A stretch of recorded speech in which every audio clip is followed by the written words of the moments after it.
Starting now. Hello and welcome to the Starfall Collective. We are in between seasons 2 and 3 right now, bringing you some shorter stories.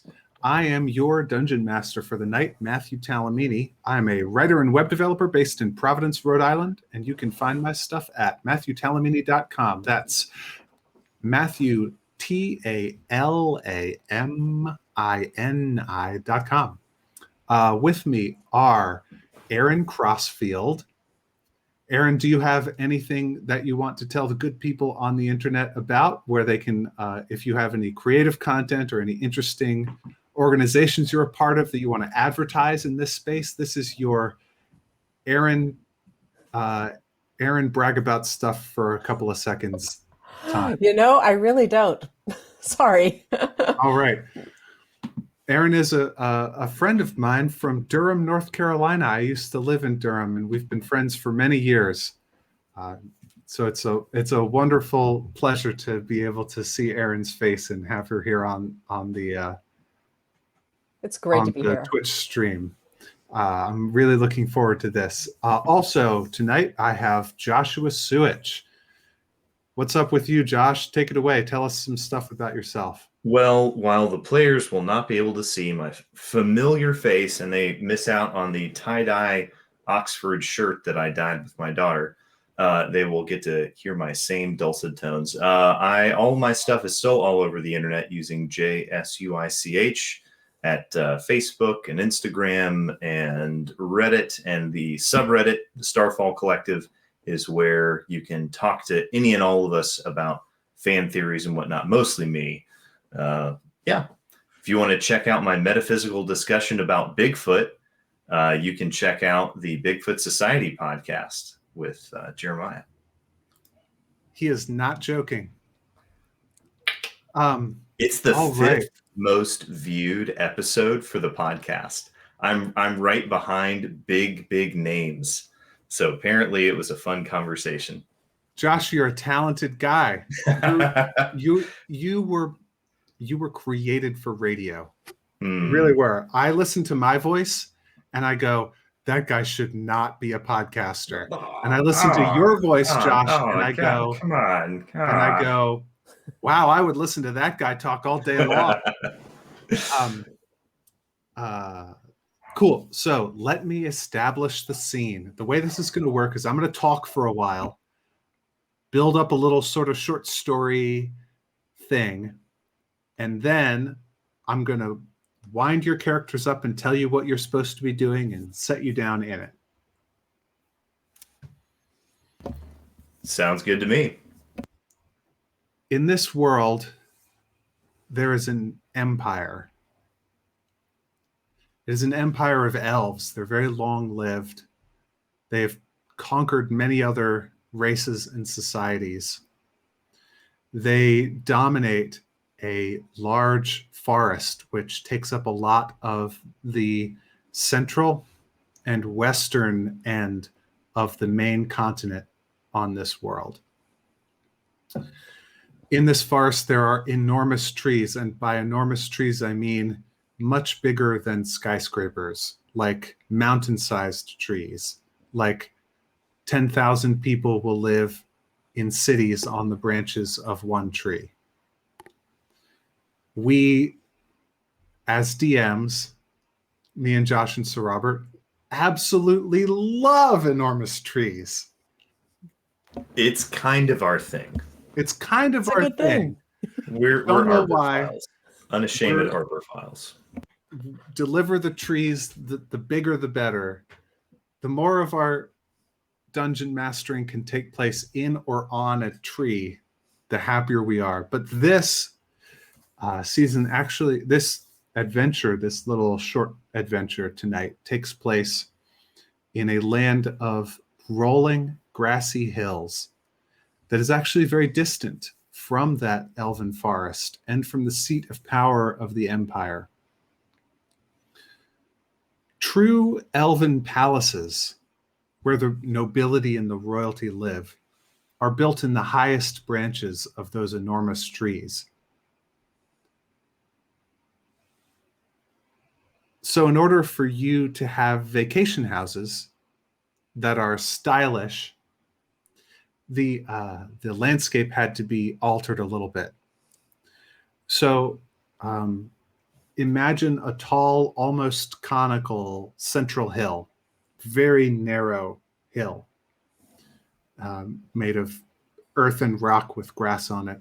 And radiating out from that central hill in the 4 cardinal directions, there are these 50-foot tall half cylinders of grass-covered earth, over which the traditionally curved and concave foundations of your palatial vacation houses fit quite snugly.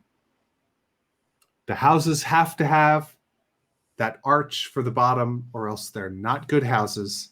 And so they had to build something that was sort of branch-shaped for the houses to go over. When I invented this, I was thinking of how all of the houses have shutters on the outside next to the windows, but none of the shutters close. They're just attached to the siding of the house. They're not even on hinges. You couldn't protect your windows from a storm with these shutters, but we put them there. Fashionable is vestigial, and vestigial is fashionable. That is how houses are supposed to look. Okay. And this is how elven houses are supposed to look. They are arched on the bottom. So this is the town's layout. Each of you is connected with a noble elven family, and you are on vacation in your family's vacation house with a whole retinue of servants and employees and possibly some relatives, an old maiden aunt, a little cousin hanging around. I have a niece who is my ward. You can invent these characters for yourselves. Josh will never not take the chance to invent something to stick into the story. The town's name is Kabimachi. There aren't any streets here.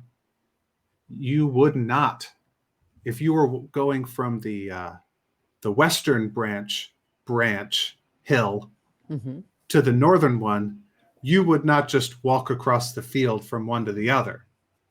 There are no paths that go there. There are no roads. You would walk to the center, the trunk, and then walk back up north to the other house. The roads are along the branches.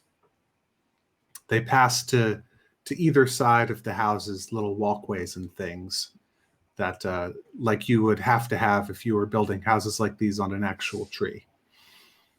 They don't have to have them, but they have them anyway. I'm hoping that you're starting to get the picture of a sort of a... Uh-oh, did we lose Aaron? I am here. Okay. It's a sort of... don't need the picture. I guess we don't need the picture that much. Oh, you know what? I bet she'll be back in a sec. I can see me, so I think Sir Robert is just fixing up the feed or something. Maybe it dropped. Yeah, I don't know. I think that I'm actually not getting video from Aaron's computer.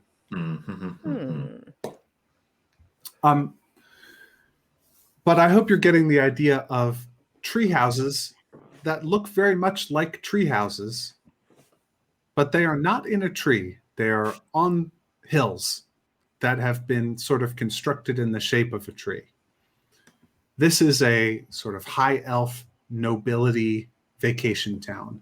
All the comforts and convenience of the imperial city, every style and every affordance is here, but it's not actually in the imperial city. There's a lot of artifice and architecture that's been done to give the impression that it is. You came here on vacation, but it has been an eventful few days. Here's what the rumor mill has been telling you about events in Kabimachi over the last couple of days. 2 weeks ago, a wormling hunting party, wormlings are young dragons, very young dragons, came back to Kabimachi in disarray. Hey, there you are, Aaron. Nice to see you. The party of 7 noble elves had been riding in the small woods located 20 miles to the south of Kabimachi, following rumors of a den of baby green dragon wormlings. But it seems that they encountered a full adult instead, which the party was unable to face. They were forced to split and scatter all throughout the woods. And it wasn't until 2 days later that they were all able to reassemble at a nearby village, coming back individually, and then all together make their way back to Kabimachi.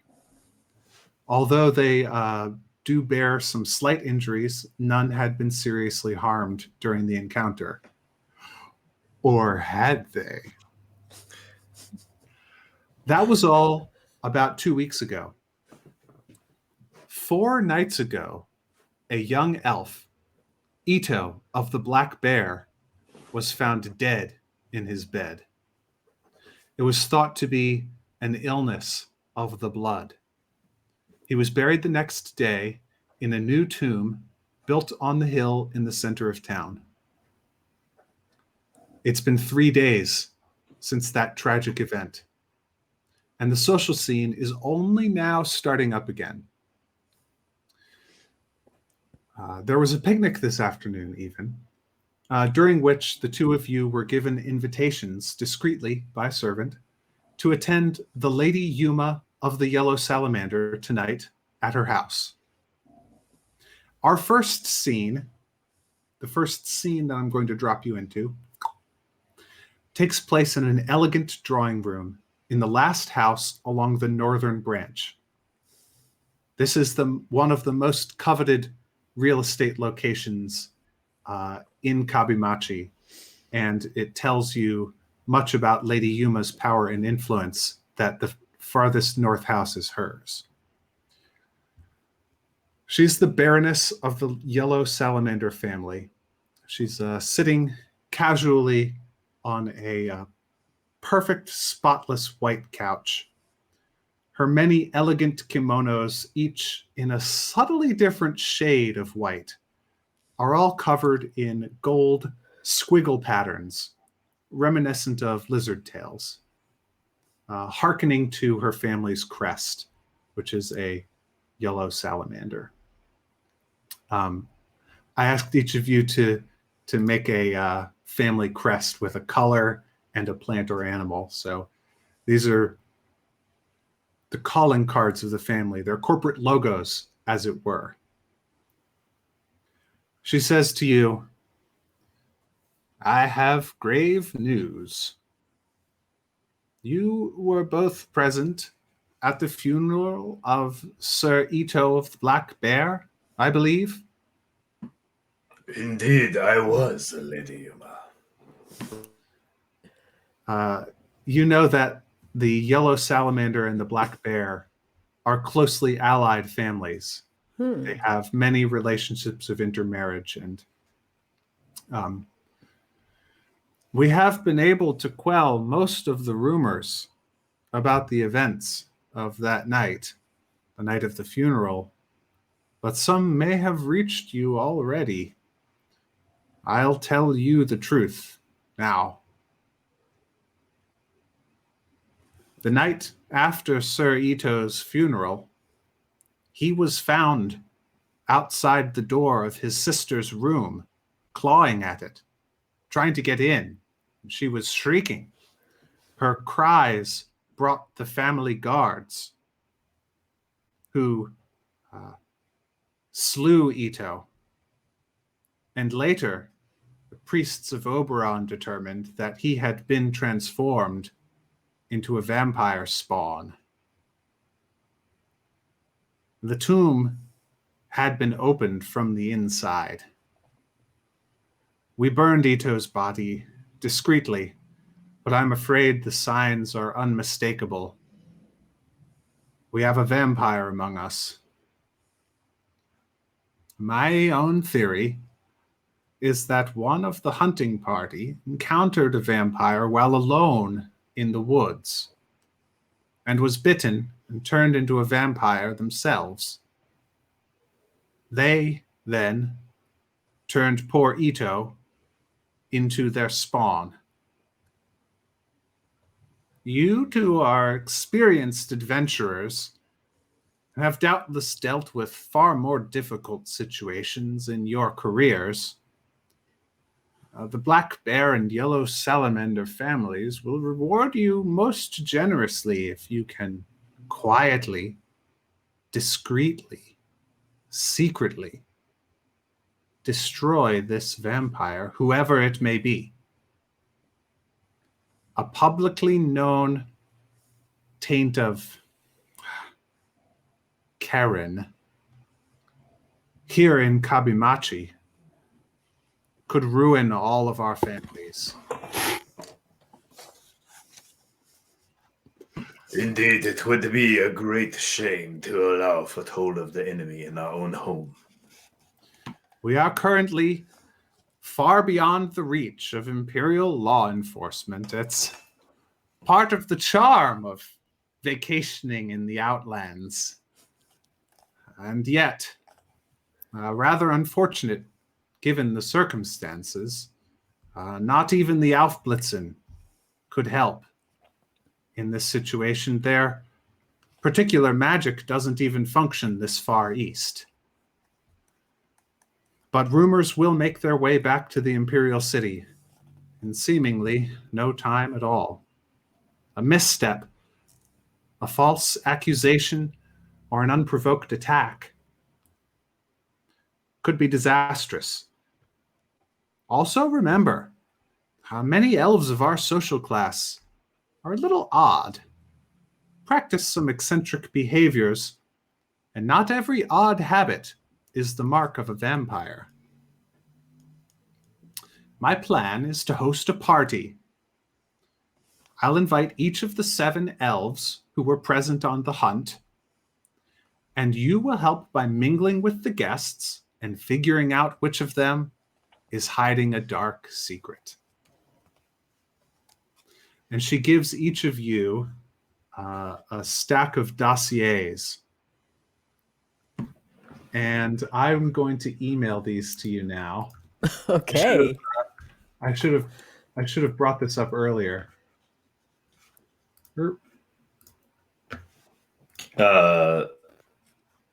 Takeshi says, "You know, I was extremely happy to be finished with Bard College because I believed my days of homework to be over.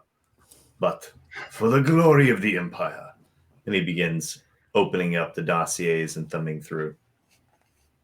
He extends them over to the lady beside him so that she can pick one first. Yes. I would like each of you during this time while I'm emailing to you, describe your character's appearance and a little bit about your history, but mostly what we want.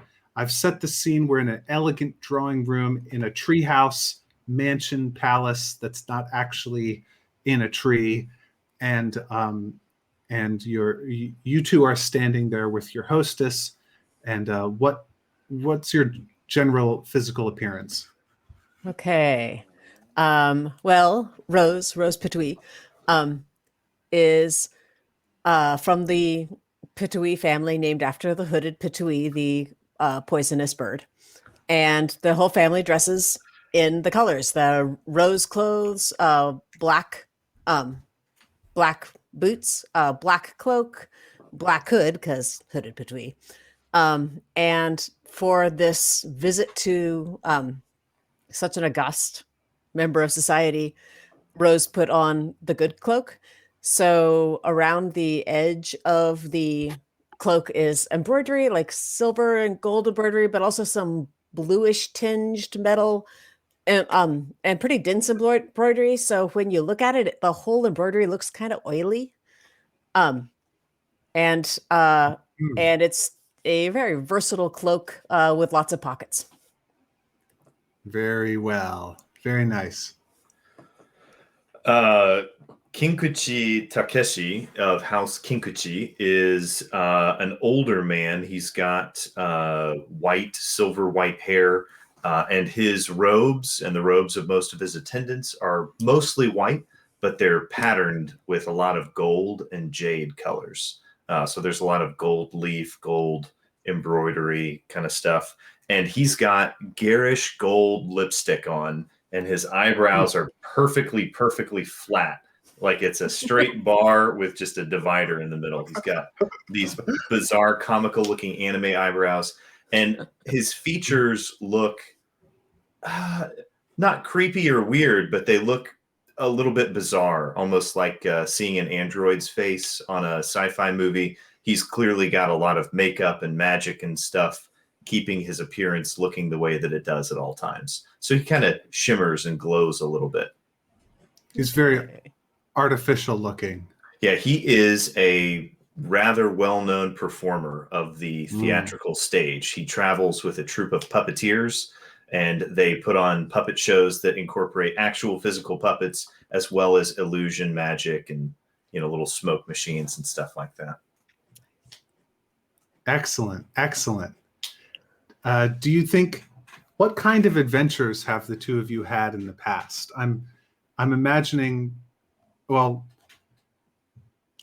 any ideas or quick stories as to what kinds of stuff you've been involved in? That your reputation for being able to deal with problems has reached Lady Yuma's ears. How do you think that happened?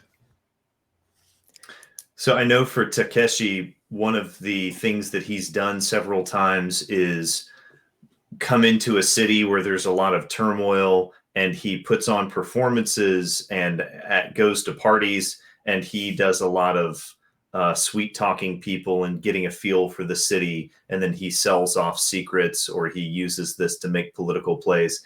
He'll frequently use magic upon himself to change his appearance and be able to kind of mingle in and out of his troupe of performers. So no one really knows exactly where he's going to pop out of the corner of the room.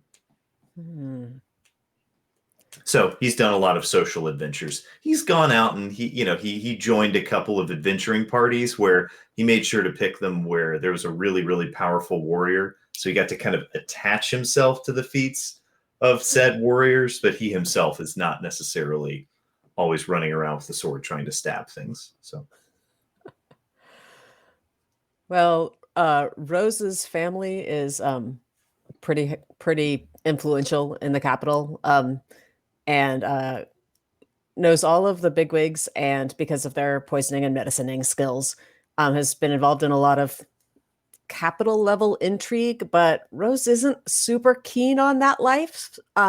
She's keen on the decadence of that life, but not keen on the high stakes political stuff of that life. So she keeps going on vacations to like spas and whatnot. But then getting co-opted by her desire for adventure and something other than palace intrigue into joining up with friends that are off to do things that sound exciting. And it turns out a lot of those have ended up retrospectively looking like she's a full-on adventurer, when really she's just after the high and times with friends. Okay. I feel so like real free spirit, she goes where the wind takes her. Yeah, in search of like luxury and good times. Okay. So that explains what she's doing here. So do you have the sort of dossiers up in front of you? I emailed you a PDF. Hopefully I got your email addresses correct. Should hope so. You've had it for 2 decades. Dossiers. Nice. Okay, I got it. Now, what I would like, because I've been talking for, actually, you know what, you guys were talking for a lot. Let's take turns reading these, so it's not just my voice forever and ever droning on and on. I was going to say, but, Lady Yuma, Lord, what's my rank title? Am I an actual lord? Am I a prince? None of your princes. Okay. a member of royalty would not ever. They have their own much better vacation spot. Sure. Your nobility, so the landed gentry, the people who actually own land, report to you. The people who actually own the So productive Duke. capacity of society, yeah. Or I mean, the lowest among you is like a sir such and such, lady such and such. But then there are duchesses and etc. We haven't invented what the actual ranks are, so you can sort of That's pick. true. That's true. Interesting. But your role is that your family is in charge of the families who are in charge of the people who actually do work. Got it. So when we read, for instance, that Duchess Hashime of the Azure Toad is known far and wide for her great beauty and her almost unnaturally pale skin, the Azure Toad family owns a lot of farmland and supplies much of the imperial city's food. Their family seat is in Fujidome. You would know that she would never actually work the land, nor would she ever speak to somebody who actually uses a plow. She would tell a bailiff or somebody to tell the farmers what to do. She would likely tell a mayor to tell a bailiff to tell a farmer what to do. Somebody read the next one. Koshaku. There we go. He's Koshaku Kinkuchi. Koshaku is his title as a duke. I will be happy to read one. So that was Duchess Hashime. General Ilantaro of the Black Bear, Ito, deceased. Oh, sorry. Ito was his cousin. The Black Bear is a distinguished military family without much land, and Ilantaro himself is the victor of many battles, as well as a renowned swordmaster. Surely the shame of the botched wormling hunt haunts his proud martial heart. General Ilantaro of the Black Bear. Okay. Okay. I'll take this guy. Duke Shiku of the Crimson Eagle. The Crimson Eagle family have supplied able bureaucrats to the imperial government for generations. The family seat is in the imperial city. Duke Shiku is a young diplomat known for cleverness and impeccable manners. I feel like Sorry, go ahead. I feel like your character, Aaron, might know him through family connections because he's a political person. That seems right. And also cleverness and impeccable manners. That's the kind of guy I'd gravitate to. Yep. Maybe a little tension. Maybe a little tension there. Lady Awasi of the Drab Nettle. Lady Awasi is a devoted Pelorian. Pelor is one of the elven gods. And a scholar. She has been writing a grand history of the rise of the current imperial family. The Drab Nettle family are merchants. Their seat is in a place called Dorter City, which I took from Final Fantasy Tactics. Nice. Sir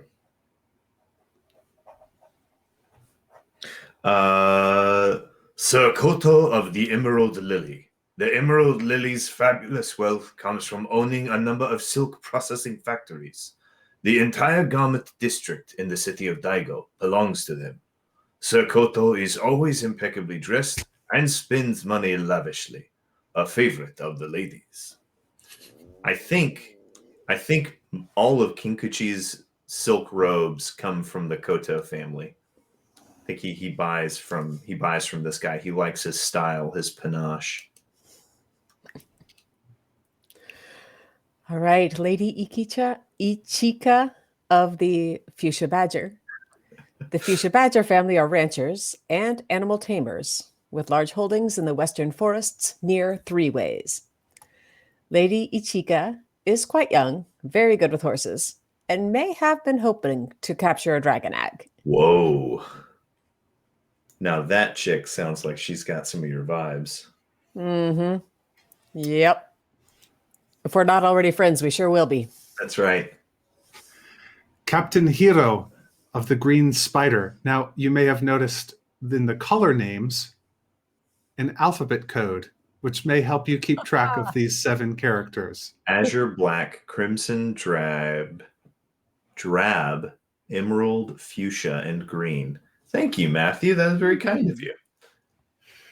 The Green Spider is another military family without much land of their own. Their slightly darker skin, along with the family name, Green Spider, Ooh. gives rise to rumors of dark elf parentage far back. Their reputation for loyalty, however, is unquestioned. Captain Hiro is a subordinate of General Elantaro, accompanying him on his vacation. Okay. Now I would like each of you to roll me a nature check. Excellent. I would be happy to do such a thing. Ugh. That's a 9 for me. I've Okay. gotten an 11. Wow. Can I use Bardic lore instead?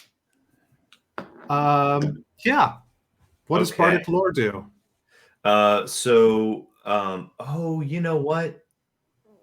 I am sorry that I'm thinking of a 3.5 feature. I do not have that as a bard at this Well, level. so I'll tell you what you're rolling that for, and if you have any other relevant skills or abilities, you can try and sell those to me. Okay. But this is to figure out what you know already about vampires. The nature check is to know the nature of something. This is what you know of the nature of vampires. So I'm going to give each of you a fact about vampires. Your fairly low rolls have only earned you 1 fact each. Maybe by consulting with others around you, you might be able to find out more about vampires in some way if you want to spend time doing that. Rose, you know that vampires do not cast a shadow. Okay. Can I share that You are- information?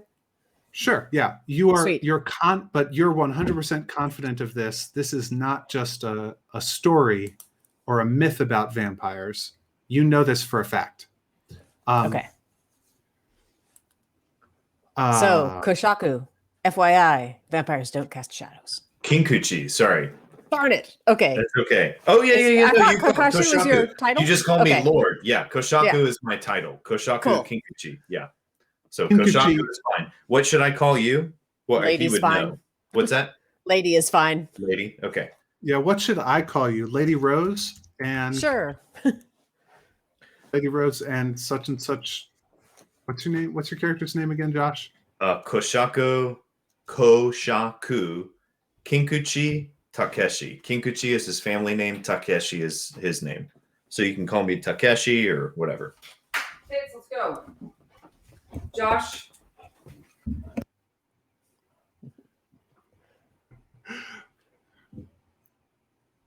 Brief pause.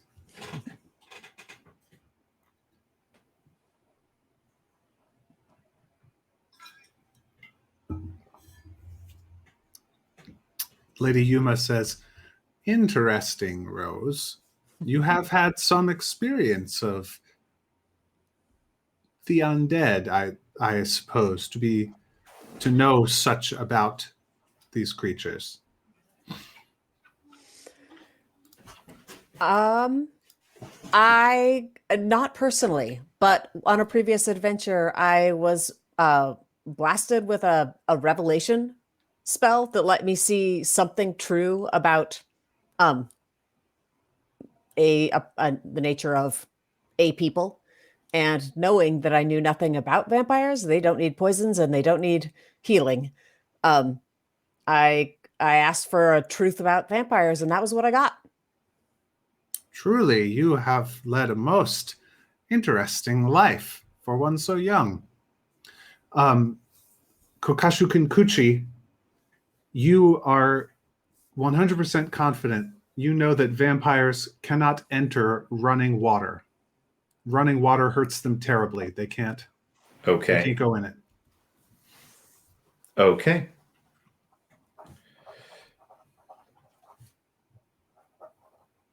Excellent. Other things about vampires that you might know personally, you would just be guessing. Okay. So You said that we have to wait for some other circumstance to try other venues to figure out what we know about vampires with other skills and stuff. if you had something you could do immediately, that would be fine. But also, I'm gonna tell you one last thing, and then basically let you go Okay. into this environment. Okay. Players, your job in this adventure is to plan a party where you can catch a vampire. The full resources of several noble vacation houses are at your entire command.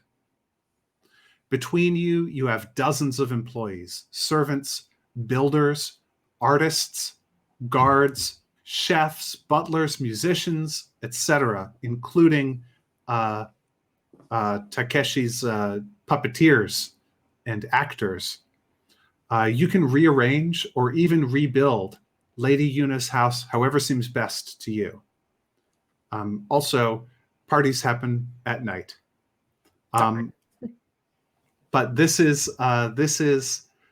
where I start to back off and you start to take control and tell me what your characters, what your plan is, and what you do. Very good. I'm thinking first we need to huddle up and talk together, share the intel that we do have, brainstorm ideas. So I think Takeshi takes the dossiers and begins to lay them all out on a table and turns to Rose and says, "What would a clever young mind such as yours devise to ensnare one of the most clever, wily, and dangerous foes in the Empire? A vampire." So I'm stuck on the word one. What makes us think we are ensnaring one? Already we have the report We have the report that they went a place and then they got separated and then they straggled their way back together. But I don't have any reason to believe, other than their testimony, that that was what happened. Surely one of them is vampiric, but we may be catching all seven. Indeed. In many of the stories of vampires who attack a party and turn someone, I seem to recall many of the stories with greater detail involve a timeline of and he begins to kind of muddle off. He's trying to remember stories that involve vampires. Can I make either a history roll or I don't know if it would be a performance check to try to see if I can remember any bardic stories of History. Okay, so history check. Yeah, you can make a history check to see if you know any vampire-related history. Okay, so that would be a 15. You remember there was an event many years ago at the root of one of the important elven trees where a number of elves were turned into vampire spawn, and the officials they wanted to do what you're doing, and at that time you recall there was a very learned priest of Oberon who was very powerful, and this priest of Oberon had the Imperial police take the entire village under arrest and take them up to the upper branches of the tree as the sun rose. And those who were vampire spawn and those who were vampires in the village were destroyed by the sunlight. Gotcha.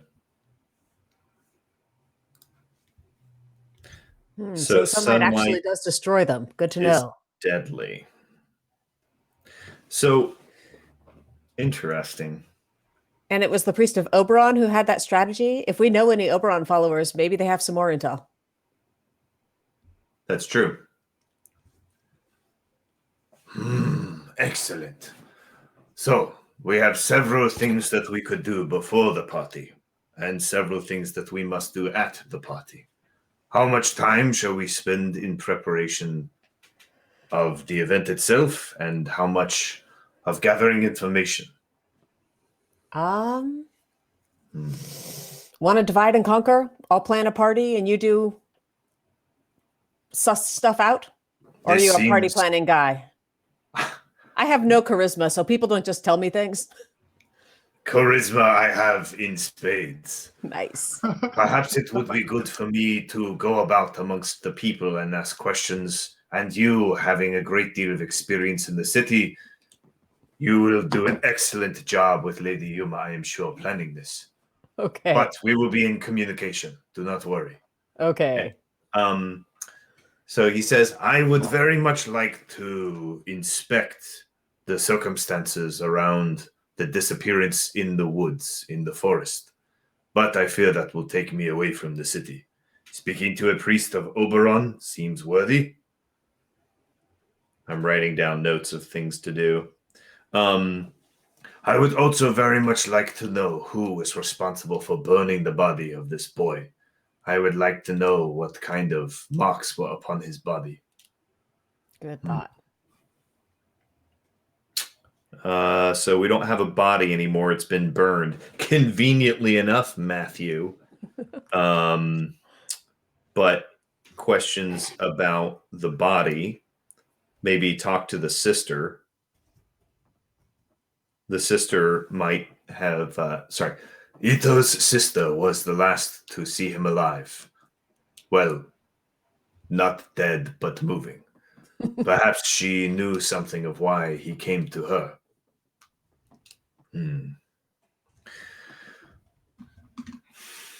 My people will be able to afford you sources of light at your discretion, and we will be able to use any number of large-scale magical subterfuge for performances, for center of attention, for distraction.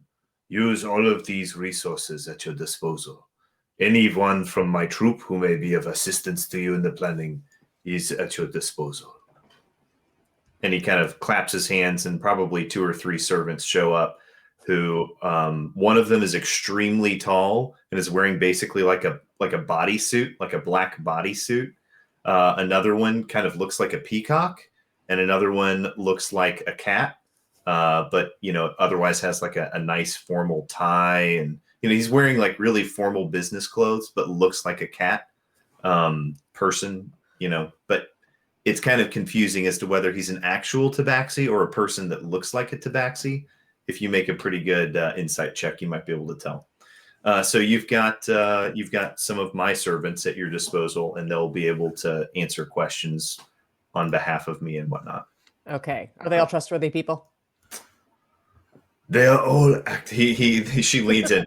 They are all actors and are here because I pay them.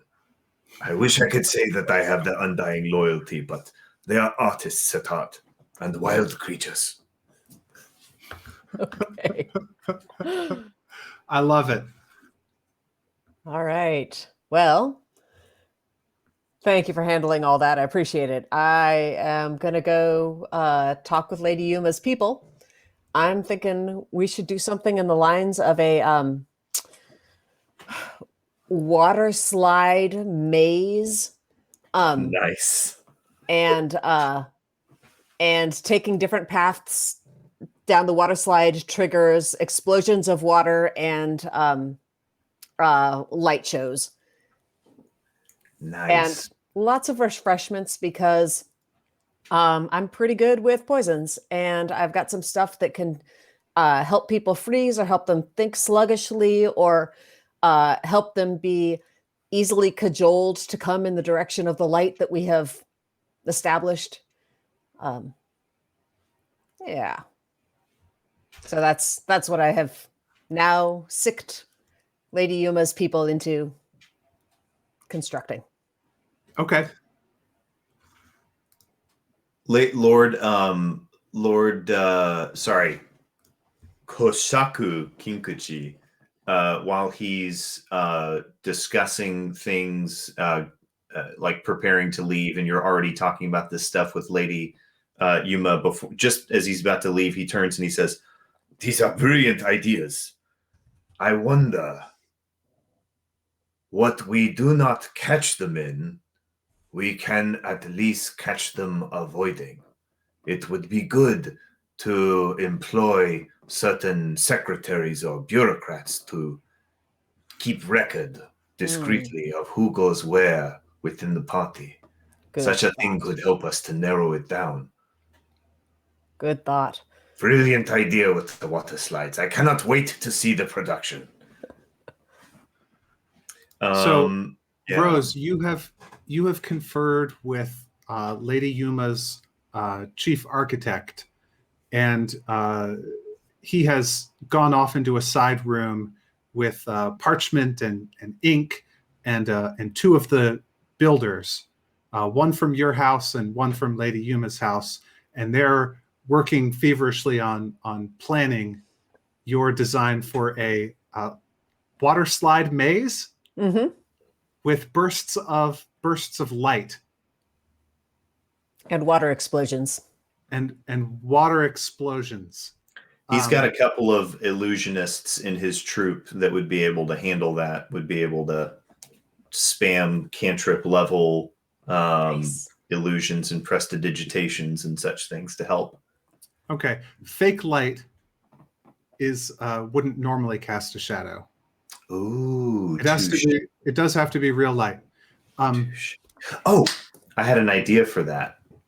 You also you also get like 5 or 6 of your burliest servants, and I'm making assumptions here. Tell me if this is not what you're doing. But Lady Yuma orders some really burly servants to set up a big giant tank, a big giant cistern, a big wooden like bucket on the roof of the house, and begin pumping water from the wells up into there to supply this water slide maze. Good call. And you begin to hear the hammering and clanking as like tin pipes are fitted together, and wooden what are those, like, Ducks? anyway, Conduits? yeah, ducts and gutters and things of that nature begin to take shape in the house while the water slide maze planning is going on. There's also a lot of pumping, but a good deal of the resources of the servants are now taken up in busy work, either pumping water or building things. Or there are probably a few who are still left idle, but you've consumed a lot of the servant-based resources, although probably not all. Takeshi sends Rose a message, and so she hears in her mind, perhaps it would be, we could set a trap for the vampire to be exposed as having no shadow if we were to, say, sabotage our own puppet show, our own shadow puppet show. Suddenly, if the screen were to go up in flames, a light source from behind or a burst of fire would be able to cast a sudden burst of light. And if we have eyes in the room, perhaps it could be noticed. Nice. I also think we should have some serious gambling going on where winners get called up on stage and have spotlights shown on them.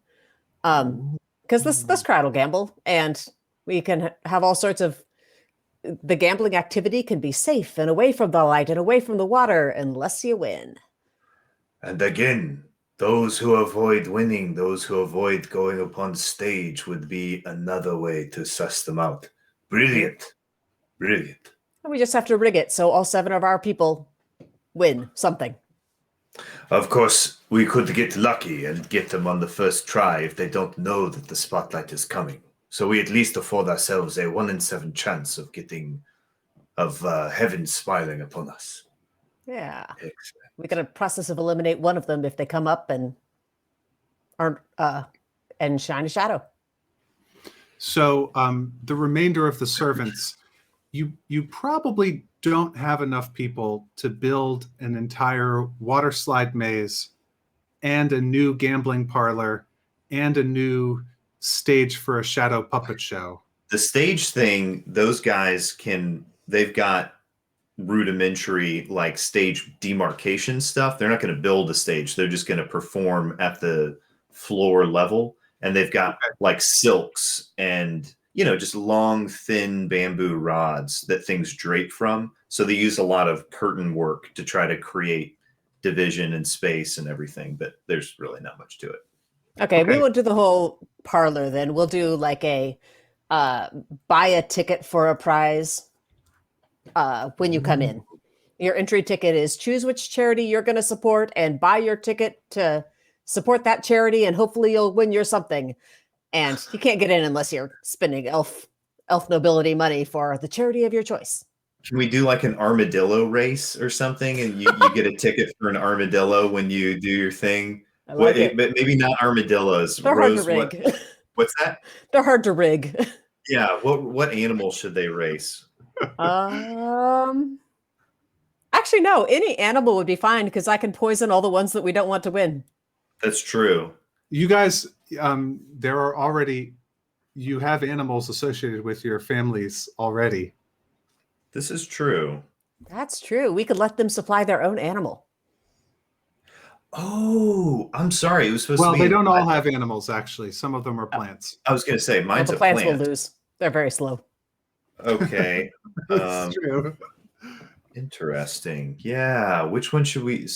Yeah, I've got a toad. We should do toads in honor of Duchess Hashime. Nice. Good So, thinking. Yeah. Our hostess. Nice. Great beauty and pale skin. Okay. Cool. Okay, so I'm taking notes here. You're going to do a water slide maze, and Koshaku Kinkuchi's servants are setting up a light show that is rigged to have a fake disaster that creates a powerful light that will shine out on the audience. It'll be a shadow puppet performance, so they'll have an actual light source behind them. Nice. But And it'll be initially pointed away from the crowd, but then there'll be a disaster that points it towards the crowd. Well, the light source is beyond the crowd, beyond the players, way back in the back of the room, and it shines and it hits a screen. So it creates a shadow onto the screen, and then the screen. So Rose, do you have like alchemy and stuff like? Are you an alchemist? I don't think I am. You were talking about potions and poisons and stuff. Poisons, yes. Not so much with the magic. Okay. All right.